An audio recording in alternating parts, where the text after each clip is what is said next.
From the gridiron to the diamond, this is more than X's and O's. This is your best Florida sports podcast with CBS 12 News sports director John Evenson and producer extraordinaire Sam Sullivan. Welcome everyone to episode 9. It feels like a broken record. We're coming to you guys after another Dolphins loss. And I'm giving you a break from the newsroom, guys, once again. If these guys sound a little bit fatigued, they're coming off all this election coverage. It's been crazy the past few days. We taped this on Wednesday. I was lucky enough to just get to stay doing sports the whole time. Oh, well, excuse you. You guys with your 18-hour days. I want to recount. I want to recount on the Bills-Dolphins game. You want to recount on Can I officially file for that? Yeah, Listen. right. The yardage was a little different. Maybe I'd like to recount that. Maybe the Jordan Poyer penalty. Can we do that? Yes. What about the 61-yard field? I mean, if you could have guessed how the Dolphins would lose a game this time, if I told you a 61-yard field goal. Tyler Bass, of all people, no, I would not have expected that. Considering little rumors around, not really want him around town anymore. Mm-hmm. Yeah, but the trade deadline came and went. There's always something going on. That was the biggest news of Tuesday. Not the election, not all that other jazz. It's like trade deadline. So you guys were doing your election thing, and I was standing by, eager, just in case there was a Dolphins trade. We were expecting many, and there was 0. Yes. Nothing. Were you guys surprised by that? I mean, you have they're kind of in a weird position, right? Because they're 2-6.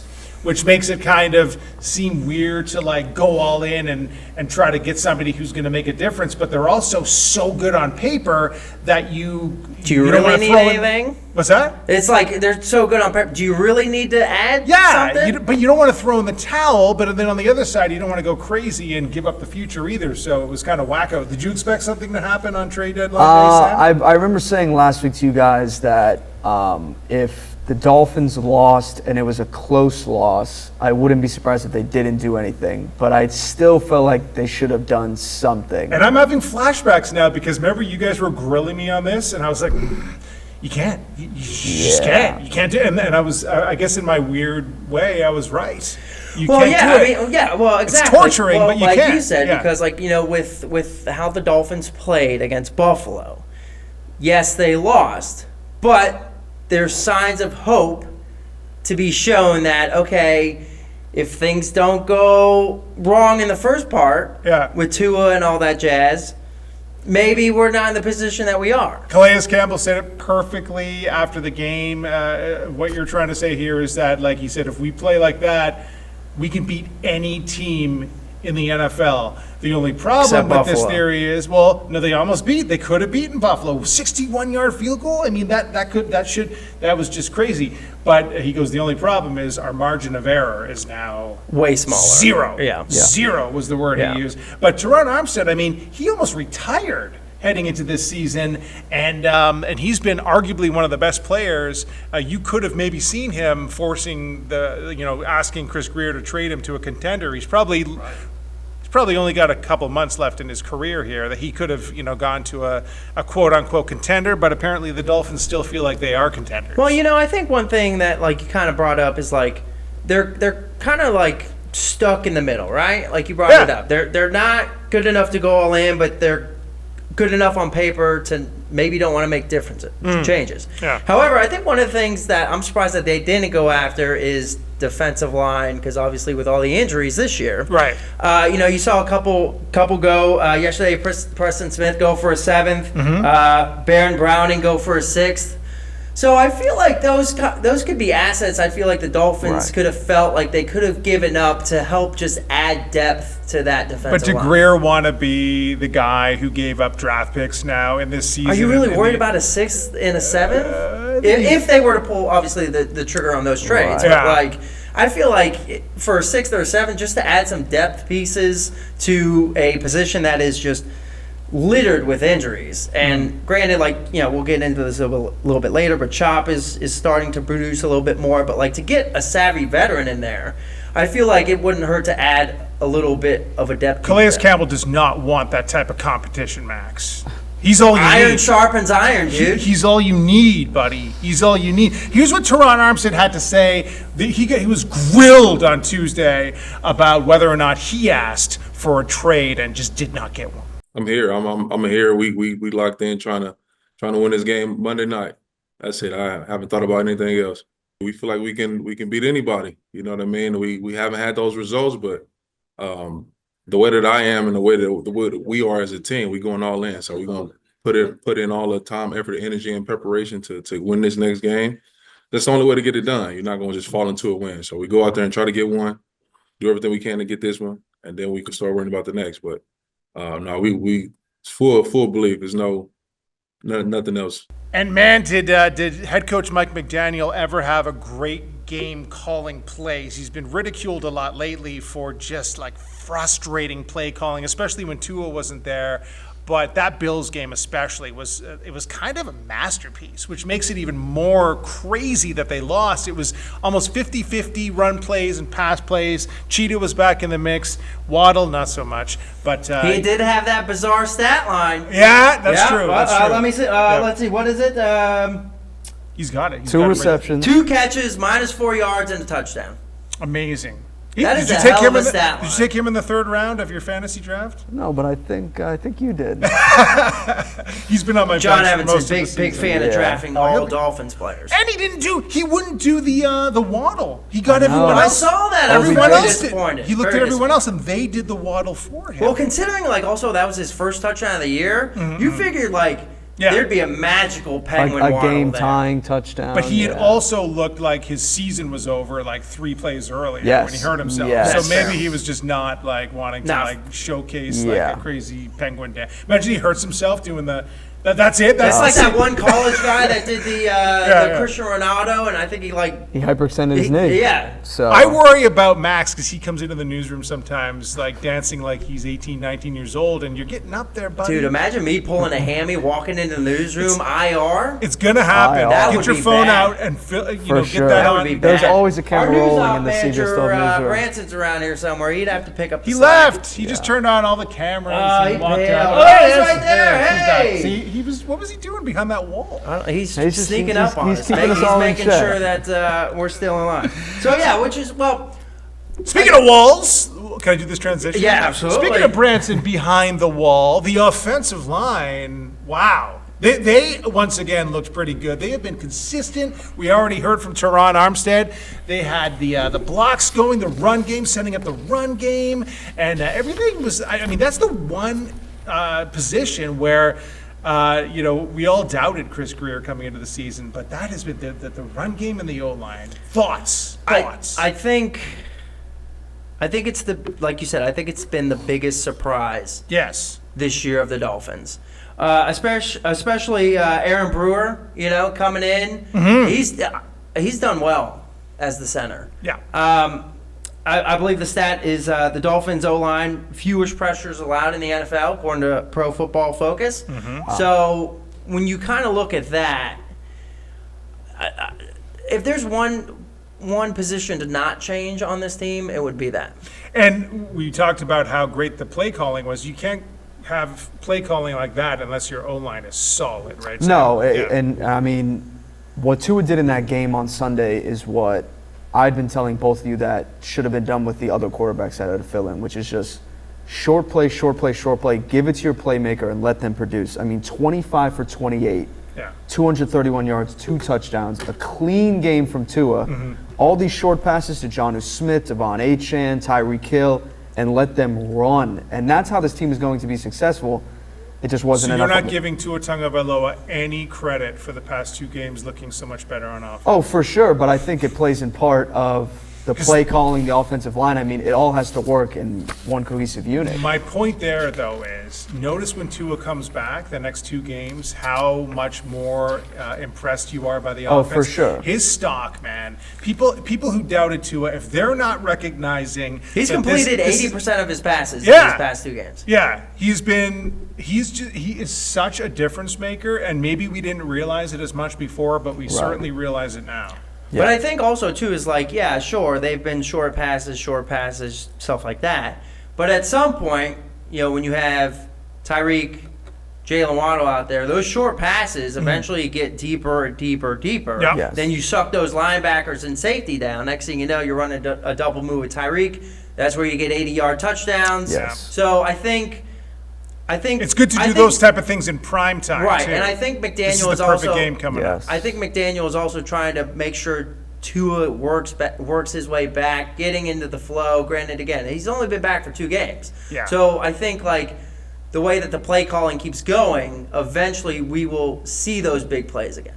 McDaniel looked like he was going to cry when he came to the podium after that loss, man. Do you know who the 6th best running back pass catcher is in the NFL? Devon Achane. You are absolutely. What does he win? Bing, bing, bing, bing, bing, bing. I win prizes. the award for doing some sort of preparation for this show. 754 all-purpose yards, which is 18th in the NFL, and he's the 6th best pass catching back, and he's been a game changer for the offense as well. But like again, it's not equally wins so far, which is that's the part. He's also one of only 4 players in the NFL with 420 yards rushing and 300 yards receiving. There you go. And I think the past couple games you see it. The O-line is opening holes for Achane, and I think like that's becoming more and more key of the offense is getting that run game going with Achane, because obviously I think we all know that he's just becoming one of the premier weapons in the NFL. And the more ways that you can get him the ball, open up spaces obviously with the run game and screen passes and stuff like that, the more that you're going to be successful running this offense. Do they have to run this whole rest of the schedule, Sam? They got to win every other game, every single game from here on in? In last season, 2 teams made the playoffs that were 9-8. So the Dolphins would have to win 7 of their next 9. Their next 5 for a wild card. For a wild card. Yeah, Both of those teams that made it were wild cards. So their next 5, of course, the Rams. Then it's the Raiders, Patriots, Packers, and Jets. The Butler did it.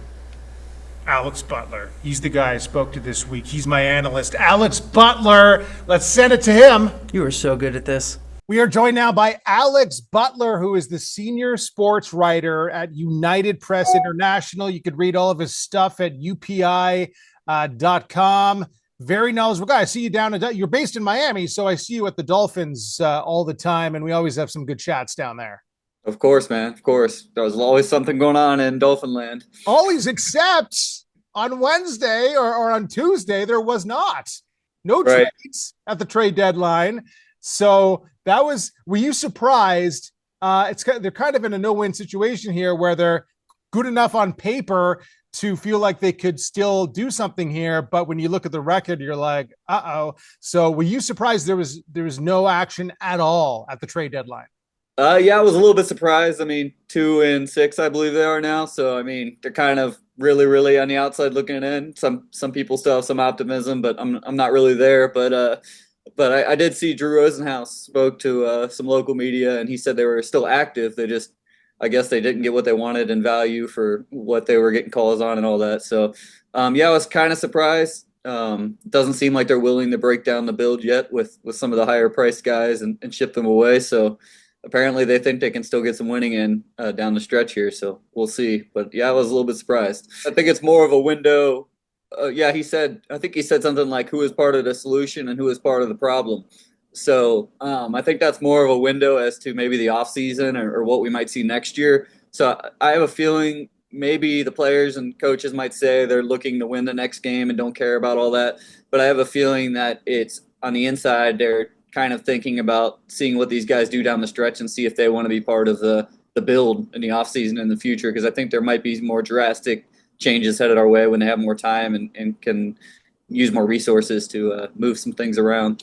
Which is even more surprising than that, a guy like Terron Armstead or even Calais Campbell, which crazy. They're the oldest guys, the most beloved guys, but probably the best players all around so far this season. So just from that aspect, going back to that first question, were you surprised that neither of them asked for a trade or were ultimately traded to a contender, quote unquote, someone who's not 2-6 at the trade deadline? A little bit and a little bit not at the same time. They're kind of in a weird position, right? Because the defense needs somebody like Campbell, obviously. But the offense, I mean, you have Tua, your $212 million man. and he's got to play the rest of the season maybe. So, I mean, do you want to give away the guy that's the top-rated tackle in the NFL, I think, on PFF or whatever? I mean, you don't want to give away that protection when you still have to have your Tua as your future. You're not getting rid of him. So I don't think you want to get him hurt down here in maybe some meaningless games. I don't know. How much more frustrated is this for you as a guy who covers the Dolphins when I think it's hard to argue that the last game we saw from McDaniel was his best play calling game of the season so far? Like they did everything that they had to win that game. Like, how often do you see a 61-yard game winner? So frustrating.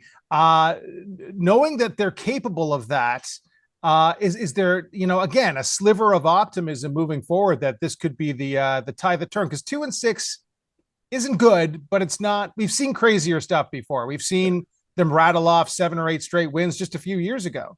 Yeah. Well, there is optimism. I think some of us have been blind, like myself included, obviously, and a lot of the media have been blinded and fans by the 70-point games and the high-flying offense and everything. But like, I did some digging a little bit, and I think they've lost 9 of their last 11, like dating back to the playoffs and including last season, regular season games. Obviously not doing well this season. I do think they win this weekend, but I think that's more of the fact that I think their pass defense is good enough, and I think that Waddle and Hill can give the defense problems on the Rams. And then I also think some of the other stars like Achane and even Jonnu Smith might have some value this weekend, because a lot of these teams have been doubling up Waddle and Hill too. So I do think it's like a score fest. I don't think there's a lot of defense. I think I looked at the lines, and I think it's maybe the second or third expected to be the highest scoring game, second or third highest. So I think there is optimism. If they win this, they might be able to rattle off a few and get closer to 500. But I'm not so sure that they're gonna even sniff the playoff picture with some of these other stacked divisions in the AFC.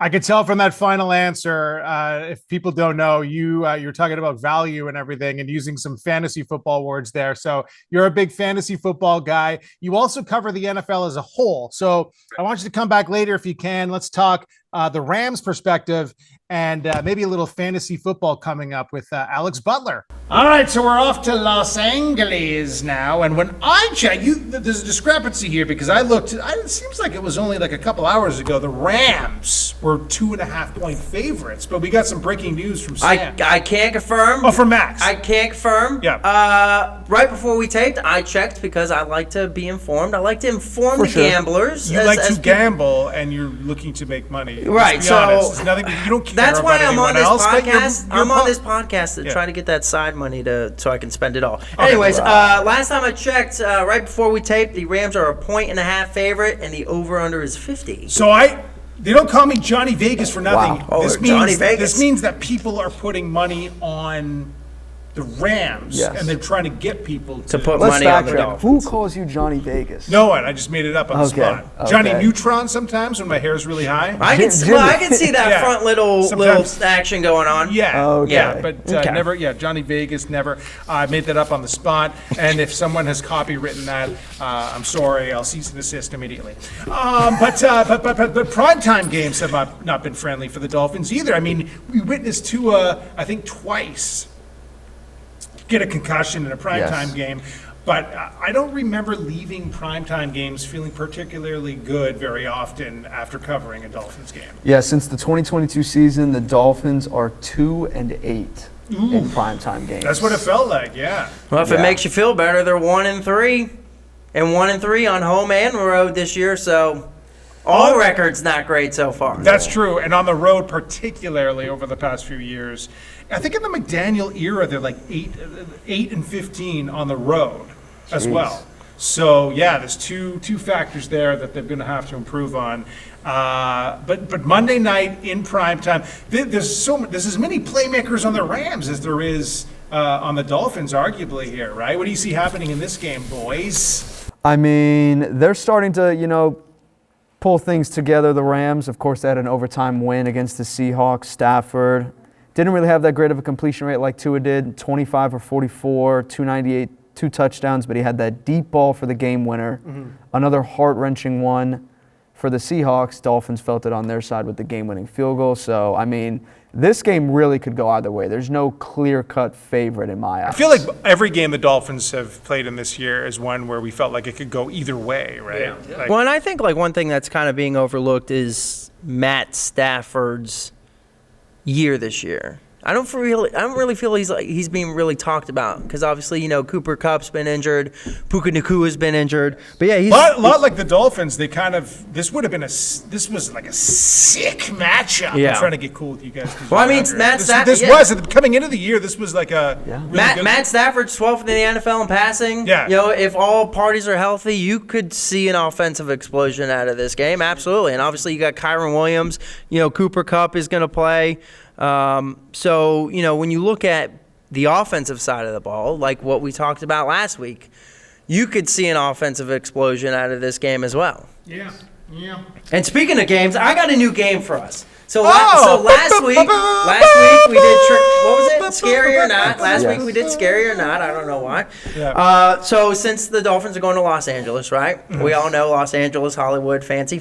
Yeah. I named this Star or One Hit Wonder. Okay. Okay, I'm like this. going to give you 4 players. Okay. You're going to tell me if they're stars, going to be stars, or if they're going to be a one-hit wonder. Okay. If they're currently stars, if they're going to eventually be stars, or if they're a one-hit wonder. Okay. All right. We're going to start with the first one. All right. Yeah. We talked about it a little bit earlier in the show. Aaron Brewer, Dolphin center. I think he is currently a star because, as we talked about already, he's a pleasant surprise of a star. He's got this. The offensive line is one of the big bright points on this team but I guess consistently for this whole season, even though they've been losing. So that was a big concern coming into the season. Chris Greer said, "You guys all worry about this, but it's no problem." And we thought that he was being, dismissive and stuff, but he was right. He's a star. Aaron Brewer is a star. I'm going to go with the same thing. I think he's a star as well. It's a tough position to be able to pick up and have all the weight on your shoulders. But throughout the adversity that the Dolphins have faced, I mean he's performed, and that whole offensive line has performed really well. Undrafted out of 2020, obviously he signs with the Titans. He kind of is getting that sneaky star status. For sure. He's no Right Said Fred, that's for sure. All right, we're gonna go to the next one. One-hit wonder. Right Said Fred. Oh God. Okay. Every week he always brings up like one of these. Way before my time. I'm too sexy. You never heard of that song? I've heard that song. I've heard way that's too. him. Are you gonna take your shirt off? I've heard way too. You're too sexy for your shirt. I will not succumb to the Right Said Fred advice. But are there any other one-hit wonders? One-hit wonders. Another guy we talked about. He's starting to come on a little bit. Got his first NFL sack last week. Chop Robinson. Oh, Chop. Yeah, he's going to be a star. He's going to be a star. He's not a star. He's a star name. He's a high draft pick with an awesome catchy name, Chop. But is he a star yet? No, he's going to be a star though. All right. Yeah, that's a good start. That sack was a good start. Yep. Yeah, I agree. I think he is going to be a star. I think he's got a lot of people around him that can really help him build and come into his own. Calais Campbell, of course, Jalen Phillips is out, but that's still somebody I know behind the scenes that's probably helping him out. So, yeah, I think he's going to be a star. What do you think, Max? I think, like any rookie, it's all about feeling out the process, right? Some rookies develop faster than others. I think Chop has been put in a good position where obviously you don't want to see all the injuries as a fan, but it's one of those things like, okay, like we drafted this guy, let's see what he's got. And he's got 6 pressures over 2 weeks.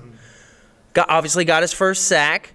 So I think as the weeks progress, as he learns more, as he faces more tackles and techniques and all that stuff, I can see him becoming one of the better edge rushers in the NFL. So I think on his way to a star. I wish, before you go to the next one, that he would have been able to spend this season working with Jalen Phillips and Bradley Chubb, both on the field, and to be able to get his reps, but also witness them in game action. Yeah, and he missed out on that, so he's kind of been thrown into a fire a little more than I would have liked. Yeah. But I think he'll be okay. Yeah, and I totally agree with that because, again, like as rookies, like, it's always the debate, like, do you play him right away or do you let him sit? Especially with quarterbacks. But, like, when it's D-line, I think it's beneficial to them as well to watch the guys, the big name guys who have done this for so many years. Yeah. Because you're able to learn from them. A few weeks ago we even talked to Charlie Partridge for the Colts game. He talked about like being able to watch these guys and teach these guys different things and them learning for each other for them to get better. Especially important in the NFL. Right. So I think like it's a mixture of like, okay, like he's progressing, but yeah, we would have liked to seen him with Bradley Chubb and those guys as well. For sure. 100%. Yeah. So how many more you got? We got two more. We got two more. Okay, two more. All right, here we go. Jalen Wright. Star, becoming a star? You think one-hit wonder? I think he is already a star, and we're craving to see more of him. You know what I mean? Because we know he's a born star. Like, we've seen his confidence. He's got the moves. He's like the next Devon Achane, and Devon Achane is out there doing his thing. So it's hard to get as many reps. A lot of people have been just saying, give the rookie his touches, and he's eventually going to get them. I think if they keep losing games here, he may be out there a lot more just to sort of see what they've got. And you also take the pressure off, Raheem, who's yeah. I'm going to give him star status already, Jalen Wright. Wow, star status. All right. Yeah. This is going to be a bit of an asterisk. Plus, I'm he's been interviewed twice on this show. So. Yes. A big fan of the Best Florida Sports Pod. We love that. Friend of the podcast. As the cool kids would say, you love to see it. He's got all the right moves. All right, go ahead, Sam. Okay. I'm going to put an asterisk next to it and say he is going to be a star if he becomes running back 2, meaning that Raheem Mostert is not on the team next season. I think with him on the team, he's always going to be considered the second running back with Achane leading the way. If he's in that way and he's just cutting out on his reps, he won't be able to become a star. So I think he can become one, but Mostert would have to be gone. Writing this down. Evenson keeps writing. Sam, get rid of Raheem Mostert. I'm not saying you have to, but to become one. Make sure to block that out. But I kind of agree with you, Sam, because it's tough because, you have Raheem, and I feel like Achane and Jalen Wright are kind of the same back. Mm-hmm. So I feel like, obviously, if you have all three of those, you have Raheem and Achane. Those are the change of pace backs, right?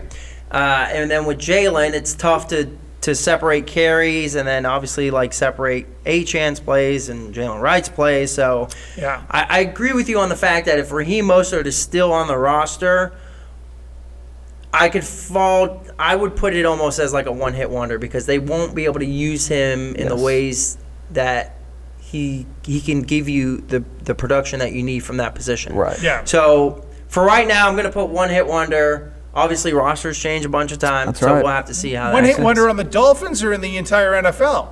I think on the Dolphins. Okay. I think on the Dolphins. All right, you got one more. Let's rip it off, and then we'll get back to... You're a big fan of this guy. Who?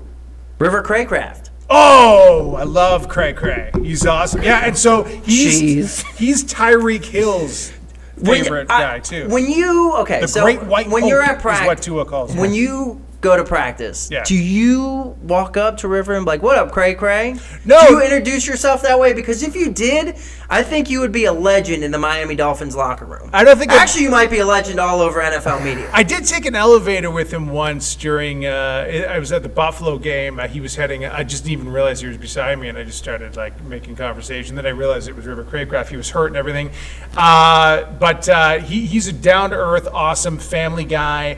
And he's a favorite in the locker room. And I think that he's going to be a star because he's back, this week maybe even. And I think he's automatically the third wide receiver, and he's going to be a big part of the Dolphins making a season out of this thing here. Instead of having Odell Beckham Jr. as WR3, it's now River Cray.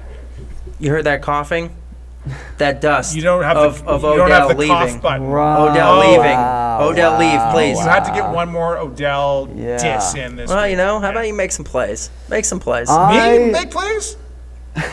Odell. You've been more Yeah, productive. can you You've been more productive on this show than Odell has been on the field. Anyways, go ahead. I don't know whether Sam. to take that as an insult or a compliment. I'm going to have to say a one-hit wonder on the Dolphins because similar situation to Jalen Wright, it's just a position room that's too crowded. Eventually, Braxton Berrios will come back next season, and he is undoubtedly wide receiver 3. You think so? Over River Craycraft? I do believe so. I think you're dead wrong. All right. That's Cray why Cray. we talk about it, Cray right? Cray's my guy. That's He's got the athletics. I think got the maybe hunger. I think maybe this week Undrafted. he can take advantage of an opportunity when they're trying to shut down Hill and Waddle. Yeah. You know, I could be proven wrong. Oh, I've got nothing against Braxton Berrios. I think he's amazing. He's a good kick specialist, return specialist, I should say, and heck of a wide receiver. But I just think River Craycraft has a massive upside. Yeah, well, and like you said, well, obviously, like the roster, again, the roster's changed, stuff like that. Chris Greer, get rid of Odell. But to your point, yes, I think River has an opportunity, kind of like Chop, with injuries and non-production, and especially with Braxton's ACL, with, obviously it's mid-season, so it takes a while to come back from that. So if River is going to try to make his stamp on this team to become wide receiver 3, I think this second half of the year has to be the biggest time of his life in his NFL career. Hopefully he plays in this Rams game. Because if he doesn't, then it's like, okay, like Braxton is a proven guy, he's done it before, blah blah blah. So it's that competition between those guys. And when you're presented an opportunity like this, you have to take full advantage of it. Full advantage, and I took full advantage of Alex Butler this week because he covers all of the NFL for You went double scoop. I double scooped him, and he's going to take us into the Rams perspective. He's also a big fantasy football guy. All right, back here with Alex Butler from UPI.com. I like that. It's like it used to be United Press International, Kentucky Fried Chicken. Now it's KFC, UPI, right? People know it's UPI. SNL, not Saturday Night Live, that type of thing, right? For sure. Just like SNL. You're just as funny. You're just as funny a guy. Way more knowledgeable, though, about the NFL. And I wanted to ask you from a Rams perspective, I know you scour every detail of games as we head into them. They're on, a 3-game winning streak here, and their defense has looked really, really good since their bye week. So what are the Dolphins coming into here in Los Angeles that they're going to have to be wary of? I would definitely hope that the Dolphins try to continue their ball control a little bit more this week. I mean, they have a great pass defense. The Dolphins do, obviously, with Ramsey, who you could call this a revenge game of sorts for him, Odell too, and some of the other David Long if he gets to play a little more this week. But anyway, they're still going to have to contend with those wide receivers. I mean, with the way Waddle has not been used, not been that productive this year. I mean, I kind of think those wide receivers might be better than the Dolphins. I mean, this year you kind of have to say Nakua and Kupp. I mean, those guys are going to be all over the field with Stafford targeting them. And then at the same time, if the Dolphins don't have Sealer, I mean, that's going to be a huge player that has to plug some gaps there with Kyron Williams. So a lot has to do with when these injury reports come out. Honestly, I mean, we're gonna have some banged up in the secondary still for the Dolphins. Obviously, that benefits Nakua and Kupp. So, yeah, I think Stafford and Tua both could be in for big days. So, but I do think Tua might have the better day of the two and be able to make some things happen for the Dolphins in a victory.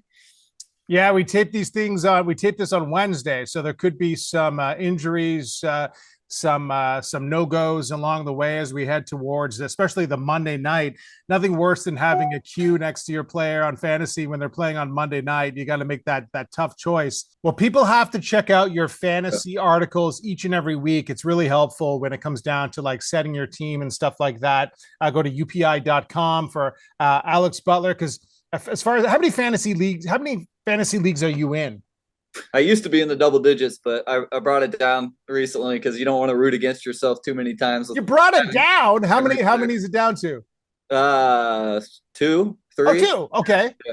I've got more than you. I've got 3, right. which I regret. But yeah, that's 2 is manageable.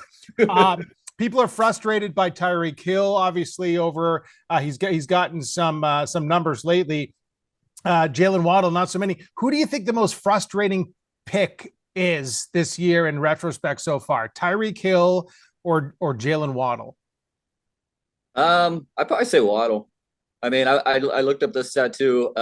Last year, I think those two together were targeted like maybe 18, 19 times a game. And this year it's down to like less than a dozen total for both those guys. Waddle definitely has taken the bigger hit. I think part of that is because Achane is a lot more involved, and obviously the volume's down overall because they missed the quarterback for a few weeks. So the Dolphins were trying to take the game out of the quarterback's hands for a while. So Waddle is kind of the guy I think that could potentially be a trade piece in the offseason. So I don't know what they'll get for him, but I don't know if that was necessarily the best money spent this year because of where you have to prioritize the foundations of your team and pay elsewhere, you know? Yeah, man, that's really curious to look at that Waddle situation moving forward. As far as fantasy owners go, Jonnu Smith has been sitting on a lot of benches for the first few. Is he somebody who eventually will be worth putting in at tight end, do you think? Is he going to eventually get into the mix a little more here?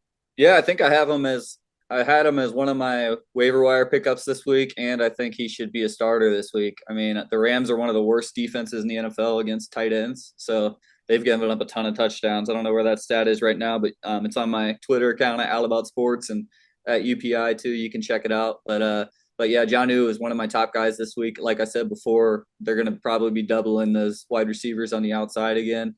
I think Achane's going to be heavily involved. I mean, I also think maybe Mostert takes a back seat to Jalen a little bit. Jalen Wright, the running back, coming down the stretch here because they're going to have to see what they got in him. So yeah, I think Jonnu could be surprise touchdown guy this week if Tua throws 2 or 3 touchdowns. I bet he gets one of them in the red zone. There you go. You heard it from Alex Butler. Replace your Kelsey tight end with Jonnu Smith. All of you. That's his advice, right? Maybe not outside of Taylor Swift's fantasy team. Maybe you should do that. All right. Thank you, Alex, so much. You're always fun to talk to, and good luck with the 2 fantasy teams. All right. Thank you, man. Thank you, John. I appreciate you. All right. I don't know. I've got Jonnu Smith in one of my leagues. I might now be influenced to play him. For sure. He's the fantasy. He knows what he's talking. You need to follow his advice because I think in our work league I won this week. Did I beat you? I beat someone. My work league is loaded with Dolphins. No. Do I take out my phone right now? No, we don't got time for that. We don't got time. Not loaded with Dolphins. We don't got time for that. I've got Tyreek, which I wish I had, and then you wish you had it. Oh, and I guess I shouldn't have drafted Devon Achane. He's been a real disappointment so far. All right, well, out of the fantasy realm, let's go back into the real world. Quiet. Let's give our score predictions for the game this week. Prime time, Dolphins against Rams. We mentioned Dolphins not too hot in prime time. Rams coming off of a big overtime win. We said that the spread is +1.5 for the Dolphins. Yes. +1.5. Yeah. 50 over under. Man. Remember we went off the rails last week and we're like, oh, it's going to be 42-35. I think it's over. We did. I think it's over 50. Over 50. Okay. And I think the final score is going to be 28-25 Dolphins. They're going to reverse it this week. They're going to win with the last-second field goal. Good field goal. You've given a last-second field goal prediction before for the Dolphins. And that never happened. That's correct. Honestly, it only happened against the Jaguars. Can we look back? I think after this show, need to look back and record our predictions. Yes. Okay. And I think next week on the show, we come back and we'll be like, okay, here's what we all said. We're combined 0 for 9 or whatever it is. I have a better idea. Let's not do that. No, I think it'd bring a lot of entertainment value, and so the people listening and our betting and our predictions. We got to see how close our scores are. That's the biggest thing. The scores? We got to see how close our scores are. I feel like we're even wrong just picking the team. You're trying to lose listeners by we're bringing entertainment. We're in the entertainment business. I'm going to go Look at the hamster moving in that head. Yeah, right. 27-24 Dolphins. Not a game winner. No. Not a game-winning field goal? Not a game-winning anything. 27-24. 27-24, but they still lose the game? That would be just like their season so far. No. 27-24 Miami Dolphins. Okay. Max. Okay. I'm going to go 28-17 Dolphins.